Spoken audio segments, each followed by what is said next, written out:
Thank you. Are these on? We're good? Yeah. I want to thank you all for joining us here today. We're here to talk about something that disturbs so many of us. It has to do with the most fundamental right, the right to free speech in America. And that right has been trampled upon by the federal government. We have, I think, the deepest concern that our federal government not be in a position to do anything to trample on our First Amendment rights. Yet what we found is that there has been collusion between this administration and big tech to censor American speech. In the last Congress, I introduced a piece of legislation called the Disclosed Government Censorship Act. My aim there was to force the administration to disclose to Americans whenever they did work with big tech firms to censor American speech. Regretfully, my Democrat colleagues blocked that legislation in the last Congress. But since that time, and thanks to my colleague Eric Schmitt, we've had an opportunity to find out to a much greater degree the extent of censorship that's been undertaken. In the case that Eric brought when he was Attorney General of the state of Missouri, that was Missouri versus Biden, we had the opportunity to see the extent and the detail to which this administration had gone to work with big tech to silence any opinion that differed from their preferred point of view. A Louisiana federal district judge heard this case. He determined that the actions of the White House violated our First Amendment rights, violated our constitutional rights to free speech. He's enjoined that. Shockingly, the Biden administration is fighting to continue to censor Americans. They're asking for a stay so they can continue to censor right now. They say they'll take it all the way to the Supreme Court. Well, let me share with you what that federal judge said about this case. Quote, "It arguably involves the most massive attack on free speech in United States history." That is stunning. Yet the Biden administration wants to perpetuate this. They want to continue to censor us. So I'll be bringing my legislation back to the floor of the United States Senate. I hope that now that we've seen the facts that have come out of the case in Missouri v. Biden, that my Democrat colleagues this time will be with me and that we'll be able to pass this. I appreciate all of you being here today. I look forward to your questions, but I'd like right now to turn this over to Senator Schmitt. Thank you. Thank you, Senator. Bill put it well. This is a fundamental right that's been under attack by this administration in a shocking way, in what has been uncovered as a vast censorship enterprise, the scope of which we've never seen before in American history. And that is the evidence that has been before this court now, which on Independence Day issued a ruling with an injunction that I think symbolizes a rebirth of our fundamental freedom to speak our minds. It was no accident. I don't think that that was issued on the 4th of July. And what's laid out in that case is stunning. The judge notes that the suppression of speech was almost exclusively among conservatives. It dealt with nonprofits. It dealt with agencies that are enjoined. The FBI has now been enjoined. They're under the injunction. The White House officials, CISA, Homeland Security. I mean, there are a number of different agencies that were part of this, again, this complex designed to suppress speech. And I'm proud to stand here with my friend, Senator Hagerty and Senator Vance, as we support legislation now moving forward that makes sure this never happens again. This case, amazingly, is being appealed. It may end up in the Supreme Court, but that doesn't change the fact that we need to have structural reform in this body to make sure that it doesn't happen again, whether it's disclosure. I'll be filing legislation also tomorrow that essentially codifies the injunction, allows a private right of action against government actors who suppress speech and infringe upon people's rights. And it gets back to the fundamental issue here, which is government exists to protect our rights, our God-given rights, like to speak our mind, those rights that are protected under the First Amendment, freedom of the press, religion, assembly, petition, all of those things that we hold dear, that the core of what it means to be an American. And so we need to move legislation forward that protects that. I intend to do it in the short term, intermediate term, and the long term. This is a focus, and I'm proud to stand here with my colleagues in a joint effort to get that done. And with that, I'd turn over to Senator Vance. Great. Thank you, Senator Schmitt, for your leadership here, especially the lawsuit. I think it goes to show that what we do at the states can also often matter as much as what happens here in Washington. There's so much we know about this because you guys took action as Attorney General. I thank you for that. Thanks, Senator Hagerty, for his leadership on this. We're going to join a lot of the legislation that's coming out of this body to try to fix this issue. I echo what these gentlemen have said, but let me just add a couple of additional points here, things that I didn't hear my colleagues and my friends say before. First of all, let's appreciate the human cost of big tech censorship. We now know that millions of American school children were locked out of their schools in a way that harmed their socialization, that increased depression among our young people, and we weren't having the proper debate about what we were doing to our kids because big tech was colluding with the federal government and making it impossible to have that debate. That had human costs. It harmed our children. I know people in Ohio, I know people in my own social circle whose children saw increases in depression because they couldn't go to school and learn. They couldn't go to school and see their friends. And why weren't they allowed to do it? Because we weren't having the debate that we should have been having in this country because big tech was preventing that from happening.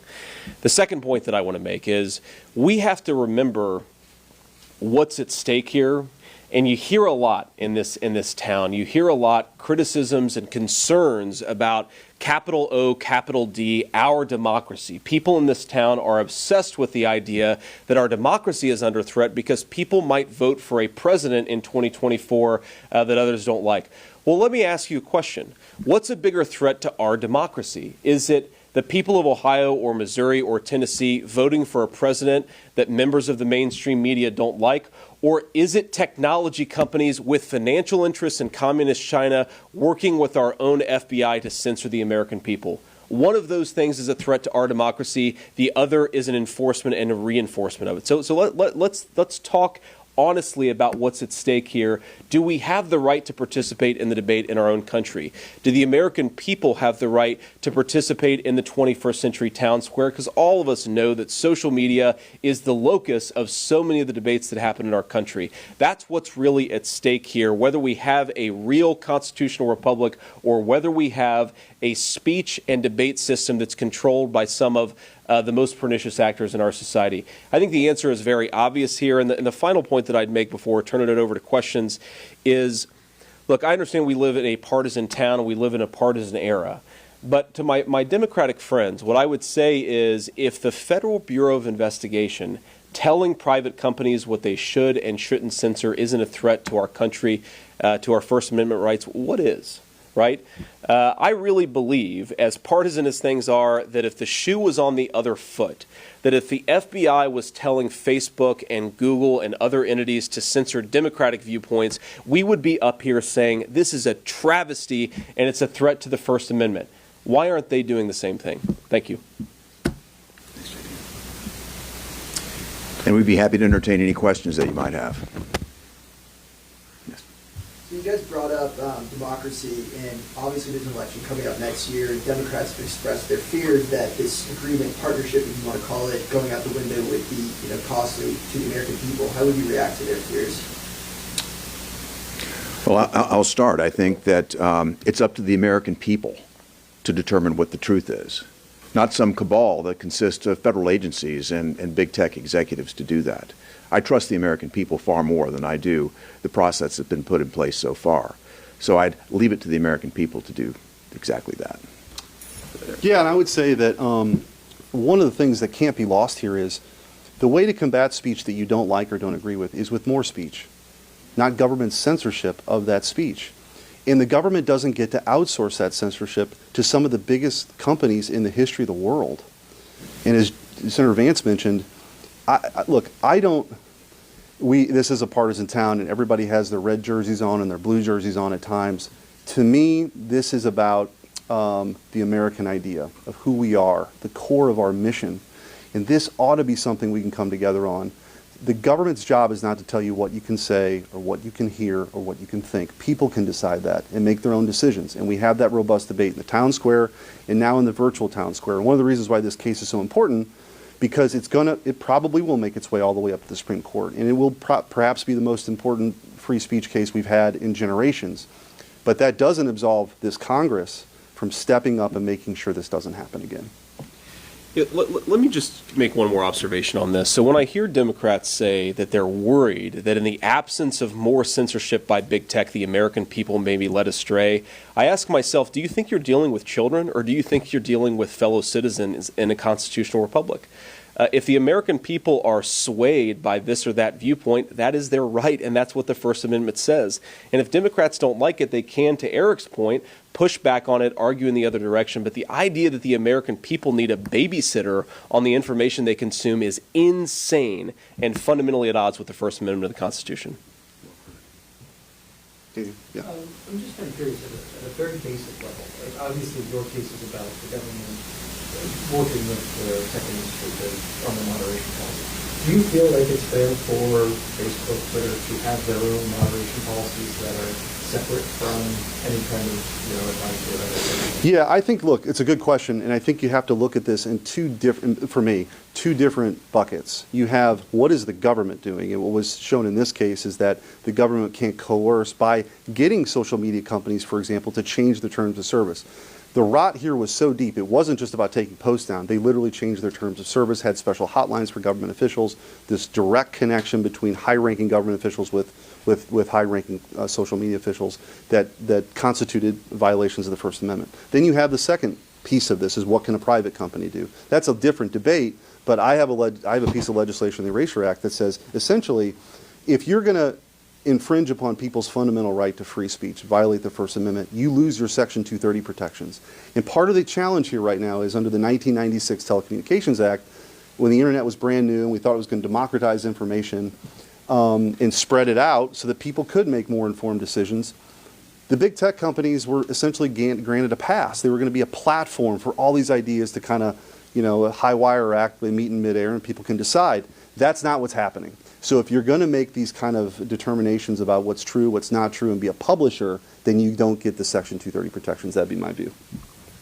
Very appropriate. So then, because if I understand correctly, right, in order for it to be a violation of the First Amendment, there needs to be threat or coercion by the government for the different companies, right? Yep. And the argument in the case is, well, the White House is threatening to take away the Section 230 protections that are currently enjoyed by the social media companies. But the White House can't do that on their own. That requires an act of Congress. How does that fit in? Well, they can advocate. That's number one. But two, they can threaten investigations.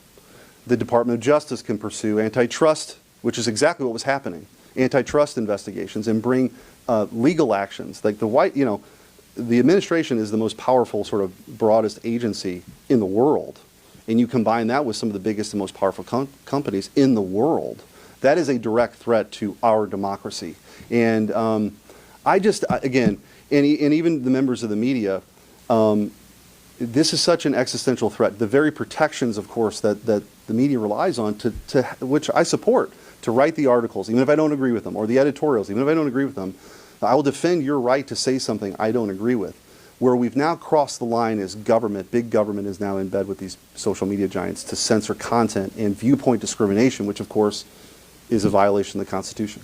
Yeah, I guess why I was a little confused is because there are a lot of congressmen who just said, hey, I think we should get rid of Section 230 protections if you moderate, right? Like, Section 230 has been kind of held over tech companies by everyone in Washington. Well, I think you can have the broad-based debate, but when it's, look, we can launch an investigation against you and destroy your business if, on this particular viewpoint, you don't change your terms of service or you don't take it down. That's a much different conversation than, hey, if somebody's violating the First Amendment right, maybe they shouldn't have these protections in the first place. So I think that's the distinction.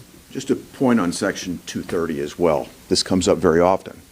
And as Senator Schmitt indicated, that was drafted at a time when I don't think people could foresee the fact that this was going to become the town square. But we're in an environment today where there's a portion of that Section 230 that is used as a huge loophole, if you will. And that is the clause that says, it lists the rationale in Section 230 under which censorship would be appropriate. You can think about this as something that would be threatening to a person, violence, advocating terrorism, pornography, that type of thing. But there's a clause there that says, or otherwise objectionable. And that is subject to the interpretation of big tech companies, their lawyers, the White House, the administration, you name it. That is the problem. in 230. They're driving a truck through this loophole right now, and we need to address that as well. Obviously, you mentioned these are big tech companies that are owned by singular people. Do you have concerns about this new Threads? It's just growing, it's getting bigger. You know, the same owner of Facebook now owns Instagram, now owns Threads. Is this a concern for you guys? Well, look, the one thing that I'd say about Threads is, of course, it's owned by Facebook, and if we learned anything over the last few years is that we should be pretty mistrustful of Facebook's willingness and ability to censor or moderate content in a way that's politically neutral. What I worry about with Threads is it will follow the same exact problems and the same exact bad policies that its parent company does. I mean, to the gentleman's question earlier, of course, these technology companies have the ability to set content moderation rules. Now, my argument, I might go a little further than some of my colleagues, so I don't want to speak for them. My argument is that we have to understand these things, especially given their special government privileges, as more akin to public utilities than true private entities. But separate that question to the side. We're really focused on in some ways, a very narrow but an extraordinarily egregious violation of the First Amendment, which is what happens when you have the collusion between the government and the technology companies. And I think Threads, in particular, given how enmeshed Facebook was in receiving directives from the federal government, in contact and communication with the federal government, we should be really worried about whether this is just another Trojan horse for censorship. And I would just point out a couple quick examples, because I don't expect everybody necessarily to read through the 155-page injunction. But just to put this in context, I mean, there's direct communication between the Surgeon General of the United States with senior Facebook officials saying, take this down. You've got the White House press secretary saying, oh, yeah, we're flagging this stuff, and they better understand what's at stake. And then, of course, you have, whether it's origins of COVID or the Hunter Biden laptop, where literally the FBI was meeting with these Facebook companies, or these social media companies, including Facebook, monthly, then weekly, saying, look out for the Russian hack and leak operation. The Hunter Biden laptop is mentioned, and sworn affidavit by Yoel Roth, even though they had the laptop, to suppress the story in advance. I mean, this is the kind of stuff that, again, I don't care what your political stripe is. It ought to scare the bejesus out of everybody that the government has this much power with these companies. You mentioned it might go to the Supreme Court. What do you make of the White House? They're continuously, challenging this and pushing back from the podium. Their efforts in general to push back against this. I mean, it's an insult to the American people. I mean, essentially what they're saying is, please, court, let us continue to censor Americans. That's exactly right. It's nuts. Yeah. Okay. All right. Thank you.